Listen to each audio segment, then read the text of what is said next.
fresh from during the UN Ocean Conference in Nice, securing over 1.2 billion for blue economy initiatives. France is leading its world-class expertise to the one of the planet's most ambitious sustainability drives. The GCC, meanwhile, has pledged more than 30 billion in renewables, aims to net zero emission by 2050. In this panel, we will explore how the French know-how in hydrogen, nuclear, and green tech is powering the transformation and uncover the investment opportunities that will define our shared future. Please join me to welcome to the stage Julien Pouget, President for Middle East and North Africa Exploration and Production in Total Energies. Charles-Emmanuel de Beauregard, Head of Corporate and Institutional Banking in QNB. Dr. Fernando Diaz Lopez, Director for Climate and Earth Center in HEC Paris. Derek Rushgrove, Managing Director for Power Utilities in Europe, Middle East and Africa in Crédit Agricole. Maher Al Kaabi, Advisor to the Chairman and Independent Board Member for Circle Group in Dubai. Moderating this panel, the talented web journalist, editor in Arab News, Zeynas Bibo.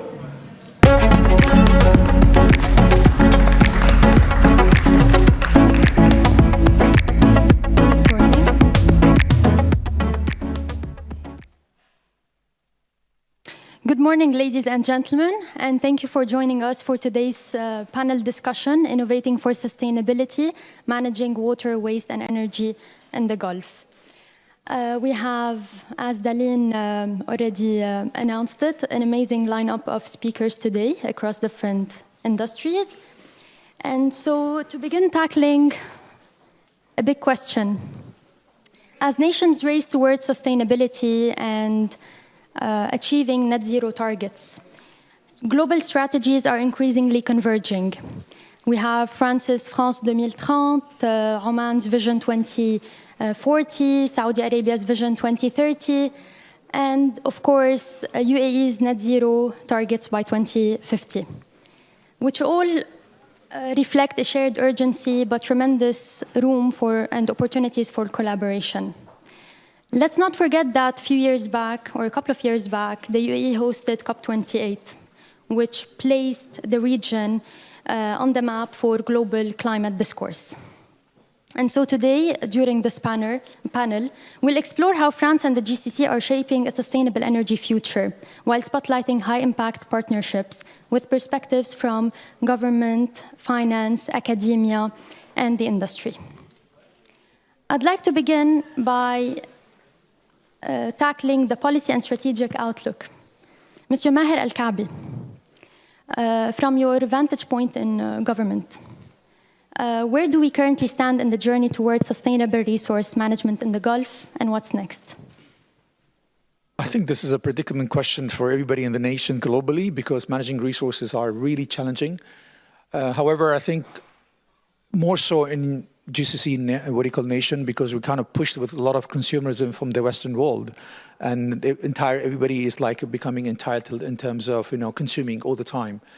So I think this has been realized quite some time ago, and one of the three key things that we need to manage in terms of resources is water, to make sure that because of the scarcity of water we have in the GCC nationals as a GCC. Second is about waste management. We create a lot of waste because of huge incomes that you have then. And then about how do we transition in terms of the energy sources that we have. If we talk about water conservation, we've been working on it for about more than a decade and so. And how do we make sure that we reduce our water management, water resources that we have today? One of the staggering things I mentioned, one of the companies that we co-founded back in 1961, which is Dubai Electricity Water Authority. It's a public listed company now. If you look at the non-revenue water loss, or the water loss that we have today, back in 1988 it was about 42%. 2025, when they actually, or 2024, Q1 2025, when they submitted their financial results, it was about 4.2%. So that tells you how much of reduction has happened. Of course, what they also done, roughly 8 years ago, they wanted to make sure the entire country or entire city is on a smart grid. So you'll be able to understand from the data perspective how much of energy is required for various sectors. And those are very important. And probably we'll dwell into that when we talk about AI and how AI will become very helpful in doing urban planning clubbed with digital twins. Waste management is another challenge. I think, quite huge in waste producing countries, as we say. So one of the things we have done is to make sure that we have a clarity in role working with our older partners. We instituted, first of all, a Circular Economy Council. The council was cabinetly approved in 2021, working with all the ministries that we have, Ministry of Economy, Ministry of Climate Change, Ministry of Industry, and Ministry of Energy as well. So I happen to sit on this council as well. So what we try to do is work with the policies across all the segments and all the sectors and all the players. So we bring government sectors, federal and local. We bring in private sectors. We bring academia, which is very important. And unfortunately, quite a lot of time they're being missed because of the R&D and so forth. So all the policies that we issue over there, we make sure that it's discussed either through a workshop. If it's a light policy, then we'll do it through a draft and we take the opinion for the subject matter expert from the private sectors. So in the waste, we said, okay, the target would be that by 2027, nothing will go to landfill because landfill is kind of a challenge to the nature itself. So we built one of the world's largest waste-to-energy plant, which is one of the plants behind our plant as well, which is one of the only plants we have in the Middle East, which we manage asset and waste. So one of the plants we have in managing a very important waste, which is the fat oil grease, which is production of the food establishment. So in the last 16 years since we had that plant, it's the only plant in the Middle East which does that today. And we've looked at a lot of, I would say, experiences before we built it back in 2009 globally. And then we had to perfect the technology because when we brought the machinery from Germany, unfortunately, the machine broke down. Nothing to do with the German machinery because they were strong, but I think the waste that we had are completely different than the European waste. So to cut the long story short, because of that plant, we were able to save 625 million liters of water in the last 15 years. So they tell you that these kind of things are happening quite a lot, and that waste is now actually put back into the economy for people to use it and so forth. An example of like these are many, but I think it's all about making sure that we set the policy correctly and why need to be clear what we need to do, along with all the stakeholders, and make sure that we collaborate with them. Thank you so much. Now, let's pivot to the private sector. Monsieur Julien Pouget, you lead the MENA operation for Total Energy. How do you see, basically today in a region balancing hydrocarbon wealth and green transition, how do oil and gas companies integrate renewables into their strategy and activities? Thank you. So first, I would like to thank Business France for organizing this event and inviting us to join this panel. So you asked what are the oil and gas international companies doing in the field of renewables and new energies. And you may have seen that depending on the IOC, we call them IOC, International Oil Company, the approach of the challenge of energy transition is quite different. So here we'll speak mainly about what we at Total Energies are doing. When we decided in about 2020 to embark in our transformation, we decided to become not anymore an oil and gas company, but a multi-energy integrated company. And we decided to develop two pillars. The first pillar is oil and gas. This is what we have been doing for decades, 100 years, a bit more than 100 years now. And by the way, we were born in the region, in Iraq, so very close to GCC, 100 years ago. So we decided to go on developing this pillar, and we have always been very clear we'll develop oil and gas, and we grow in oil and gas. And we have a second pillar, which is electricity notably out of renewables, because we believe it will be a key part of energy transition, so a key part of the energy system of tomorrow. So it's a bit system A and system B, you know. System A is a system of today. It's mainly based on fossil fuels, More than 80% of the energy is coming from fossil fuels today, and we need this energy, and our economies are based on this system. But we need to build and further develop what we call System B, so the new energy system, clean energy, more affordable, cleaner. And this is what we are working on. And just to give you a figure, we are investing more or less out of the $17 billion we are investing every year. We are investing $5 billion per year in new energies. Another figure, when we decided to embark, so a few years ago, we had mainly one solar farm. Actually, it was in UAE. I think we built the first solar farm in the UAE, Shams. And then we decided to expand. And today, we have built and we operate 26 gigawatts of solar and wind plant. 26 gigawatts. So 1 gigawatt is more or less the power output of a standard medium-sized nuclear power station, so 26. And we aim at getting to about 100 terawatt hours produced, 100 gigawatt more or less, by end of the decade. So a huge, massive investment in growth of the renewable sector. Still with our two pillars, oil and gas, because it is a system, energy system of today, and electricity, many renewables, because we are contributing to build the system, the energy system for tomorrow. Amazing. Thank you for your input. Now, it's great to hear the policy perspective and the industry perspective, but we need to finance the transition. So turning to our bankers on the panel today, and I think we have 3 bankers, right? Mr. Derek Rushgrove, what is the financier's view of hydrogen, and how is net zero influencing financing decisions? Okay, so thank you, Zina. Just to echo what Julian said, so a big thank you to Business France. It's a pleasure to contribute to this exchange.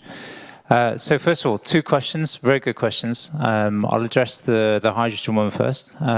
You know, hydrogen, periodically it comes back with a bang, no pun intended.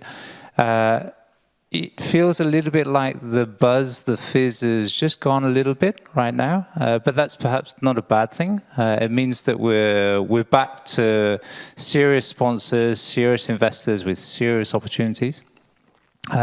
So look, as an institution, CACIB, we're firm believers in hydrogen. Hydrogen has a key role to play in terms of net zero. We're here to help our key clients, you know, as most banks. We mobilize to support our key clients, and there's one sitting right next to me. It's clear, I think now the buzz has gone, people are back to basically looking at applications which will focus on the hard-to-abate industries. So we're talking about ammonia, methanol refiners, and some of the new ones, so steel, synthetic fuels. This is where we see the immediate opportunities coming from, and this is where we're mobilizing to help our key clients assemble the financing for this. You know, the financier role, it's great to have a vision, and clearly net zero, that's a big vision. Our role is to be pragmatic and to help our key clients deliver in order to achieve that vision. And to deliver, we need to finance this. These are very expensive assets. So that is our role. We have a key role. Geographies, clearly, Middle East, very important, especially for green hydrogen. Look, Middle East, it has what's very important for green electricity, which is solar resource and wind resource. So we see a lot of onshore solar, very large scale. We see a lot of onshore wind as well. So clearly, these are the building blocks of a hydrogen sector. Just to finish on hydrogen before I address the second question, I actually canvassed the specialist team in the bank. I said, come on guys, just give me one catchphrase. And it was the phrase that they gave me, just to try and put this into real numbers, was if we could just decarbonize the existing use of hydrogen in Germany, we could say, the existing use of hydrogen only, we could save the equivalent of Germany's carbon emissions. So that's what's refocused, in our opinion, the sector on looking at the immediate task in hand, which is these hard-to-abate industries. Now, the second question was, how does net zero reverse back into financing decisions? Look, net zero is this huge vision, which is fantastic. We all have to have a vision. It translates into a bank-specific vision. So we ourselves, we impose, and I imagine we're not the only ones, we impose upon ourselves some very strict net zero trajectories. And clearly that reverses itself directly into the financing decisions that we take. So it means that we're very busy originating renewables sitting at the heart of the energy transition.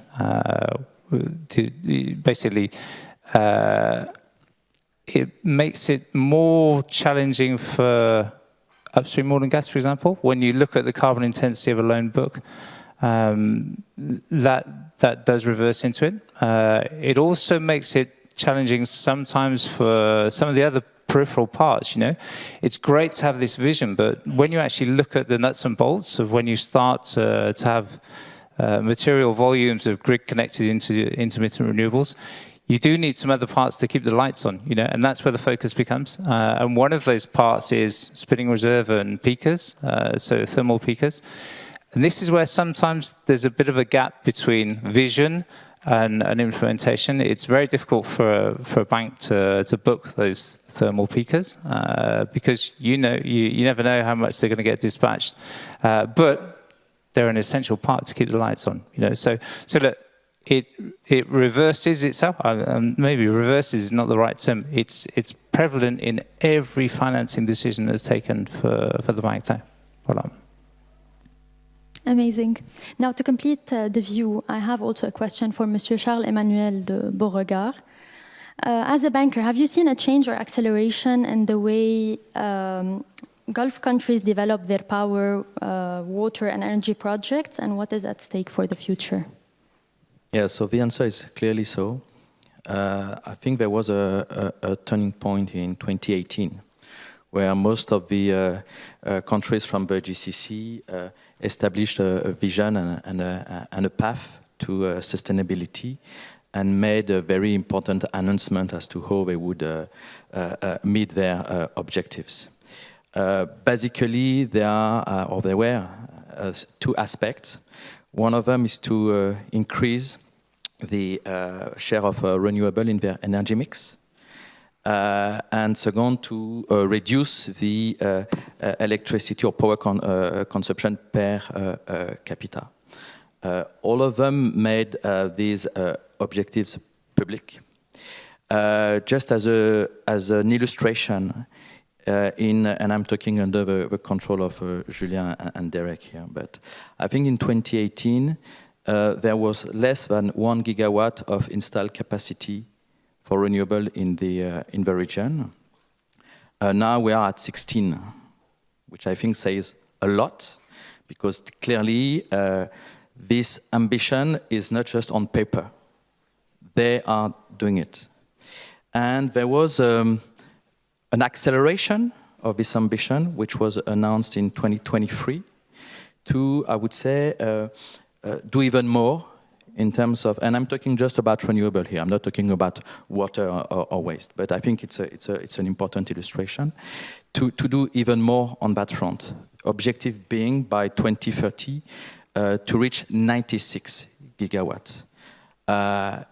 Is it a high ambition? Definitely. Are they going to achieve it? We all hope so. Is it doable in this time frame? We will see. But at least the trajectory is there. And all these countries are very committed to be very visible in terms of this sustainability trajectory. I would add as well that there is clearly more interest and traction on the sustainability topics compared to a few years ago. The local authorities have instilled this culture within the population, within the organizations. For instance, at QNB, we have a sustainability team which is extremely competent and which we did not have 6-7 years ago. These translate into, I would say, internal KPIs.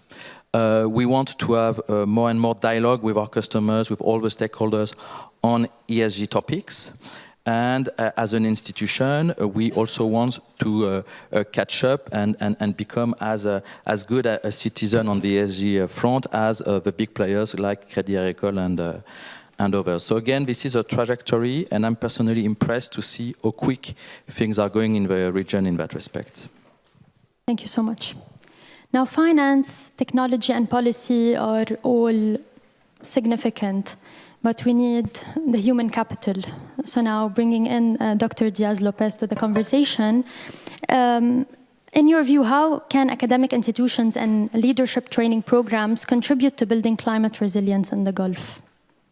Well, thank you for the question. Thank you to the organizers for having us for HEC Paris, HEC Paris, HEC Paris, Doha. It's a pleasure to be here. And of course, education, we all agree that education is a backbone of progress. It's just a coincidence that in this panel we come last. It's just nothing to do with the meaning of education.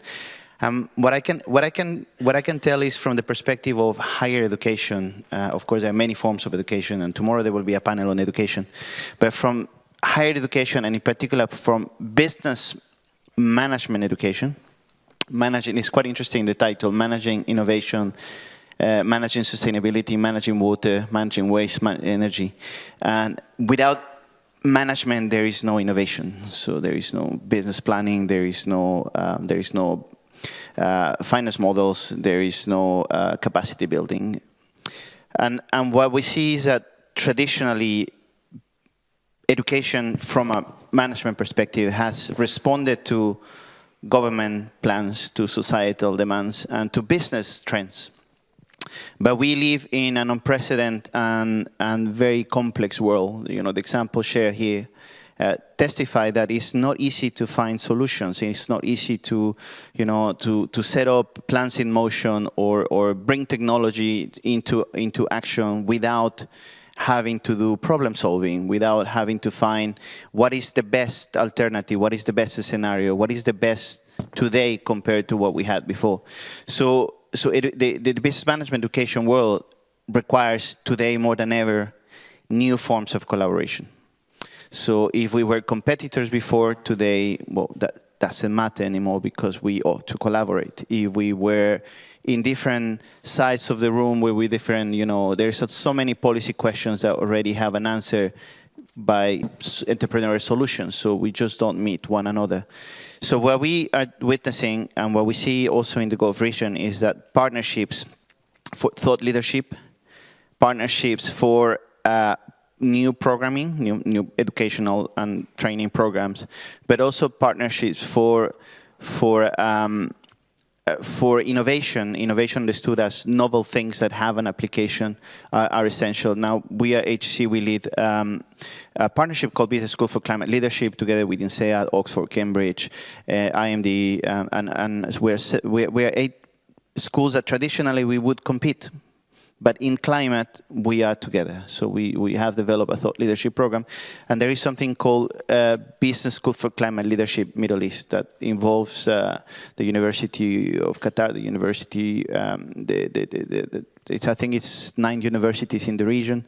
And it's the same principle, is collaborating, co-creating, and identifying those pieces of challenges that together we find the solution overall.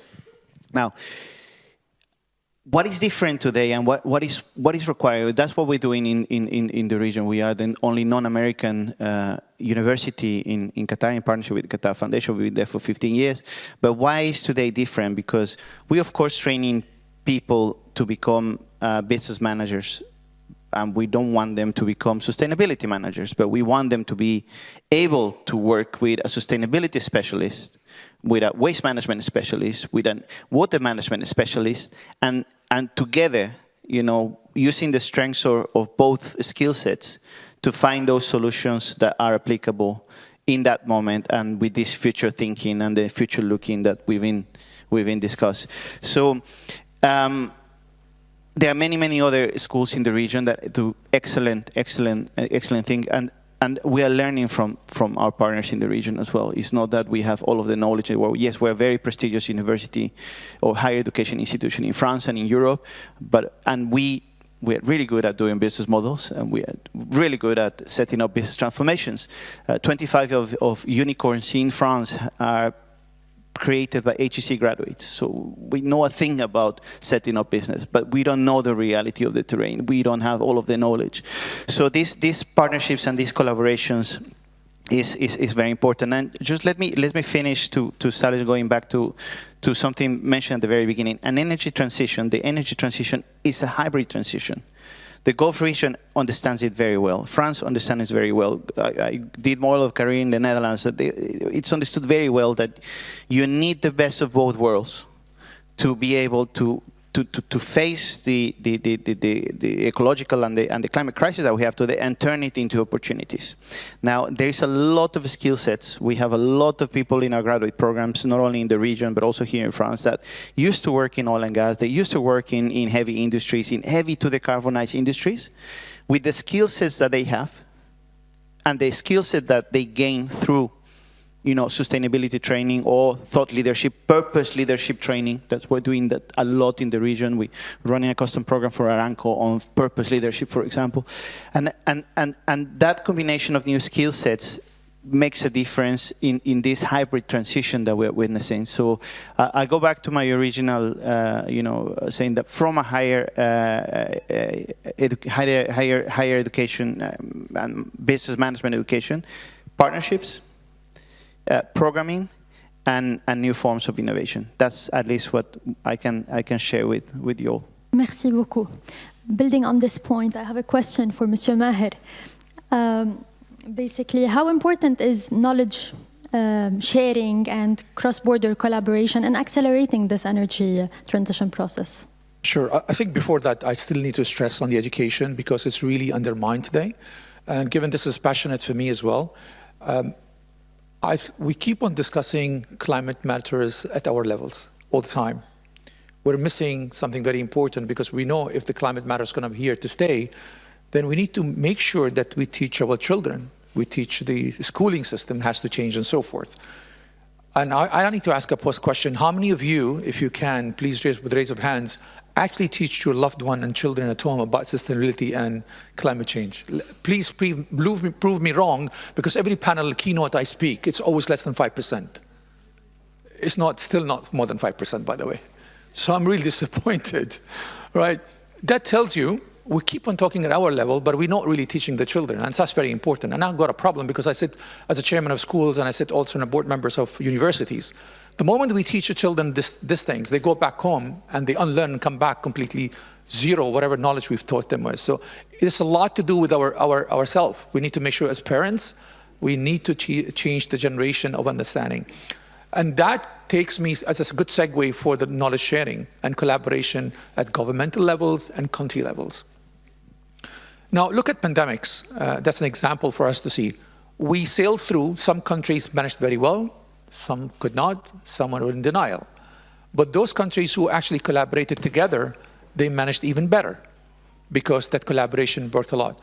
And if you look at some of the collaboration that we have today within UAE and GCC and France, Sorbonne University is one of them in UAE, which collaborate with Khalifa University and many other universities, where we do actually a lot of collaborative work in terms of sharing innovative ideas that we have today. I think UAE and France just recently finished a 3 high-level delegation official visits just in May, only just collaborating on the ideas that we have and cross-pollination of ideas. Even in February, there was a delegation by His Excellency Dr. Sultan Jaber, who's the Minister of Industry and Advanced Technologies, and which was co-chaired as well by the Total Energy Chairman and CEO, on how do we manage water conservation and reservation of water, and there was an MOU signed over there. But then takes us to the next point. How do we come up and do R&D? Now, it's very important that you do R&D for your respective countries. But imagine the power when you share the R&D results and the theme of that thing with across region and countries, because power have become even much, much more. And that's what's happening between, I would say really a lot between France and the GCC countries and the UAE in particular as well. What's very important as well is how do we collaborate on policy mainframes? That's very, very important. Today, if you look at the world, is fragmented in many policy forms. Yes, there's alignment on 2050. That's not a problem. But imagine the 2050 keeps on changing all the time. US pulled back from the Paris Agreement twice. If you look at some of the European countries, have different alignments over there. So it's important that we also make sure that we have policy alignment, and that's happening within countries. The other important thing I need to introduce is something I talked about in COP28 in one of the panels, and I'm not sure if the government picked it up, and that's why we have a challenge on that thing, is how do we introduce new technologies, machine learning, predictive model, and AI models that whenever we do a policy, see the impact of the policy on society, on the planet, and economical factors. And just a few months ago, it seems to be they picked up my talk because I was talking in the UAE pavilion over there. And now the UAE has launched that AI model, predictive model, saying that, okay, we've launched these policies. What is the impact of this policy on the 3 Ps? Profit, planet, people. And of course, UAE is very well known that whenever the policies are there, they're not really, what do you call, written in stone. They're constantly revised and constantly in. And taking that experience and sharing it with other people, I think the collaboration and the cooperation work becomes then paramount in that perspective. Thank you so much. Shifting back to Mr. Julien Pouget, how much do you invest in R&D, building on what was shared earlier, and basically, what's the way forward? Thank you. First, to your point, Maher, regarding education, I have to say that I don't face this problem. At home, my 2 daughters are well aware of climate change. Yeah, I raise my own. And sometimes it leads to a bit of challenging discussion, you know, when you are working for a former oil and gas company, now multi-energy integrated company. But this is where we can explain that transition cannot be done in one day. And to your point too, you know, what we do to improve our impact on climate change is 2 things. First, we change the product we sell, so we invest in renewables. I already spoke about it, but just I did not mention that we also built the first large-scale solar plant in Qatar, 800 megawatts, Al Kaabi. We also are currently building, it's not in the region, but it's close, the first giant solar plant, 1.2 gigawatt in Iraq, and I can tell you, not a lot of people are building solar plant and financing solar plant in Iraq, but if you want, it's open. So it's the type of things we are doing, but we are also producing with much lower intensity all our products and the products of our first pillar in the oil and gas. And here I want to mention an example which is very close to R&D. We are building one of the first in Oman, one of the first fully electrified LNG liquefaction plant. So everything is electrified. It's entirely fed with renewable electricity, so zero carbon electricity. And with that, we managed to reduce by a factor of 10 the emission intensity. So the intensity of the emissions divided by the produce we liquefy by a factor of 10. So from 30 kilograms per barrel to down to less than 3 kilograms per barrel. So you see, it's exactly what we can do when we work on innovation. We put it in action and we strongly reduce our emissions. And with that, with this type of project, with this type of approach, we aim at being net zero by 2050, together with society, because we cannot be net zero. You know, we produce the energy that is used by the people, so we have to adjust to society. But together with society, we plan to be net zero by 2050. And you can see it's based on real significant change. And here I'm not speaking of a very small few $1 million project. It's more than 1.5 billion that we are investing in this project in order to bring LNG actually to the marine industry. So it's another innovation of this project. LNG can be used as a bunkering fuel for shipping industry, and this marine industry then can reduce its emission very concretely by more than 20%, which is huge. They are fighting a lot to reduce their emissions. So you see that with such type of project, we can reduce very significantly emissions, and maybe I could convince my neighbor to invest in this type of projects, because obviously this type of innovative projects require a lot of financing. We are putting 17 billion capex, and out of which 5 in new energy projects every year.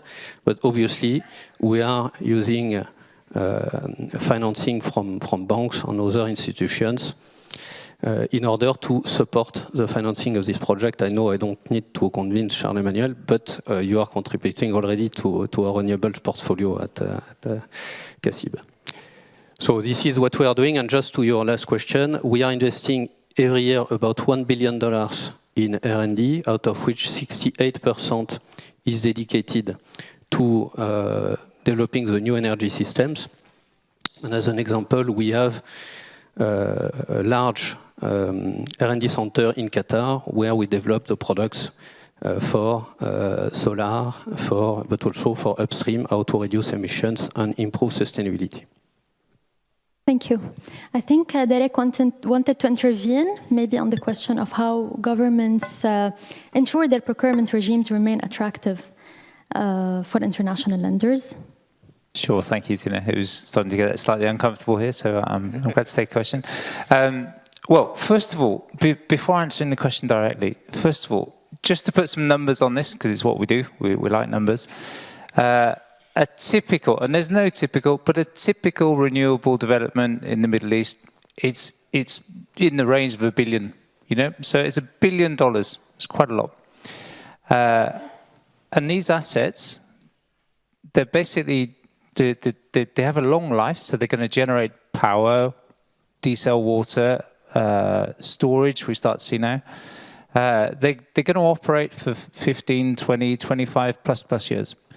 So that presents two dilemmas. First of all, to directly address your question, how can governments make this attractive? Investors, you know, this is another type of PPP, public-private partnership. Investors need to have the confidence that their investment will indeed generate those revenues over the life of the asset. So that's generally given, you know, the regimes that are all developed in all of the GCC countries, they're pretty good, they're pretty robust now. And it's, look, we're 30 plus years into the independent power producer story within the region. Now, from a bank perspective, we're not here to give any advice in terms of what's good and what isn't. Clearly, what's there at the moment, it works. You know, there's massive liquidity in the local bank market at the moment.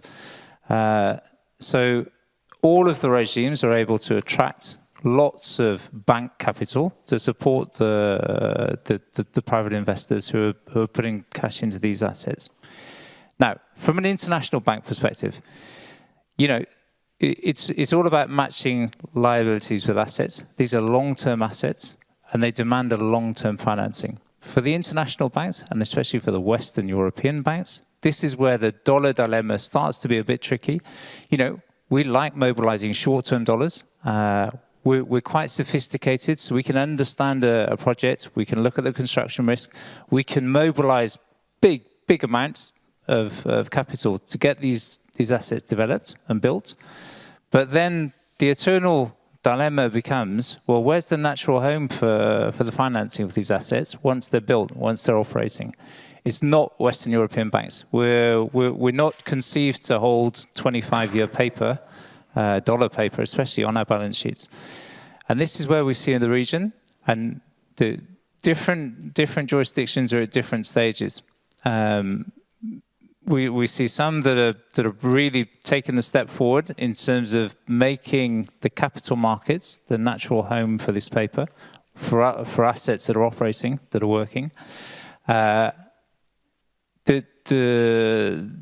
question for banks is, how much confidence do we have that that mechanism will indeed enable that recycling of our balance sheet to get the long-term dollar exposure off our balance sheet and into the capital markets where its natural home is. We start to see a lot of movement. Again, as of today, there's so much liquidity in the region. You know, it's quite correlated to oil prices, and it's absolutely normal. They don't need to engineer too much these refinancing mechanics.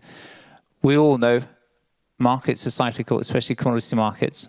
At some point, we're watching, we're following very closely, and as soon as we start to see mechanics, templates that give us that comfort of the refinancing, that's when we'll start to mobilize in the jurisdictions that these guys are active in. Voilà. Thank you so much. I think we still have a few minutes before we wrap up, but I still want to take final points from Monsieur Charles-Emmanuel, if you have maybe a point to add in terms of liquidity in the region, and for wrapping up with Dr. Fernando. Thank you. Thank you, Zena. Actually, Derek said it all. A few observations, if I may, and I totally agree with what you said. If we do, I mean, we're people of numbers, figures. If we do a quick back-of-the-envelope calculation, for the renewable sector only, if the GCC, they want to reach this famous 96 gigawatt in the next 5 years, it means more or less, a total capex of between 50 to 60, 70 billion. This is massive. These countries, a long time ago, they used to pay for this capex out of their budget. I mean, but they set up a long time ago a framework for investors to come and finance this project as sponsors, and that's what Total and other big players are doing. It means that potentially the region will need 10, 15 billion of equity just for renewable projects in the next 5 years. That's a lot. And of course, these sponsors, they need to sit down with their management, with their investment committee, and say, okay, does it make sense for me to put this big amount in this country? And of course, everybody knows what's going on at the moment. Let's hope that the dust settles soon. But in my opinion, I really hope that the Gulf will remain a very attractive destination for equity investors. This also raised the question on the financing, because we've talked about equity, but of course the sponsors, they need to find lenders. International banks like Crédit Agricole have been very active in the region for a very long time, and as mentioned by Derek, regional banks are also increasingly liquid and willing to support. Now, reality is that the sky is not the limit in terms of the amount of financing you can put on the table, and all the big players, international players or regional players, are, in my opinion, going to be increasingly selective on the projects they want to finance. They will pay a very strong attention to who the sponsors are, who the off-takers are when they are off-takers, and also a much stronger focus will be put as well, and this is what we were discussing a few minutes ago, on the sustainability aspects of these investments. Super, merci beaucoup. Dr. Fernando, to wrap up, how can educational institutions support the development of climate-resilient societies and workforces? Thank you. Thank you. Here I'm going to take my academic hat, and of course this is important when we talk about skills development and competences. The previous panel was talking about that. in terms of AI, and AI is an enabler of, you name it, health, sustainability, education, etc. But climate resilience is, if we are to understand it well, as defined by the IPCC, or in French, the GIEC, it is a state, it's a goal, so it is the capacity of interconnected economic, social, and environmental systems to resist to external shocks, meaning climate events, hazardous events.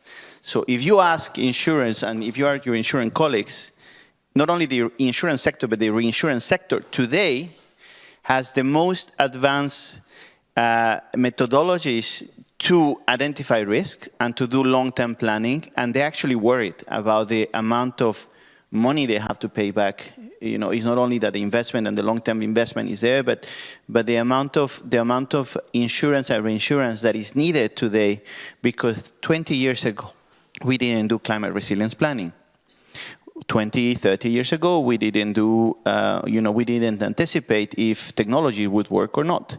So climate resilience becomes that imperative, and then managing water, waste, and energy in the Gulf, in a region that is, by definition, is very advanced in climate resilience, it has a lot of lessons to teach to the rest of the world, and to Europe and to France in particular. Now, here in France, we have one of the most advanced circular economy policies in the world.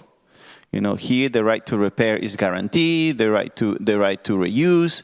So combining benefits from both worlds, things sound exciting, but again, skill development, the right skill development, it is what we as educators, higher education, but not only because we are training future leaders, but we work with corporate partners, we work with governments in training, in changing or adding that element of skill sets that are required. Now, just to give you an element of how and what this means, according to LinkedIn 2024 Green Skills Report, we need to increase in a twofold, and some of us would say it would take nearly 2 generations, 1.8 generations to do that, the green labor force globally. Good news, in the top 10 of countries demanding and requiring green skills, in the top 10 is France, but also some of the Gulf region partners, Emirates in particular, it's in top 3. Just behind the UK and ahead of Switzerland, for example. So the region is requiring green skills. However, if we don't invest into reskilling and skill development and competence building, according to this report, the gap will go to 101% by 2050. That means that we can do long-term planning, we can do scenario planning, we can try to mitigate risk, finance, technology, etc. But if we don't invest in skill development at all levels, of course we are talking about higher education from my point of view, but it becomes an imperative. But it's also an opportunity. So it is an opportunity. That's the mission that my institute within HEC has, the Sustainability Organization Institute. We've been working really hard in the last 5 years to increase the content of sustainability-related topics 30% across all of our curricula. And we know that other schools are doing the same. Is it enough? No. But it's a major change for a well-established educational system. Now, the Gulf region has the opportunity to innovate in education and to basically handpick the skills and the competencies, the time frame that you require. So I would like to leave it there, but of course, skill development, competences, climate resilience as a goal, managing water, waste, and energy, innovating and promoting sustainable education and sustainable management as the mechanisms to do it. Merci beaucoup. Thank you so much for all our panelists today for your insightful contributions. And Miriam, to be just on time, we're wrapping up. I think you're happy now. Basically, what's clear today in this question of sustainability is not that we're not trying to answer if or how, but how smart we can find solutions while bringing in clear policies, strategic financing, and of course, human capital development and academia. And thank you all for all our audience today for being with us till now. And we look forward to a continued dialogue and action, certainly beyond this room. Thank you so much.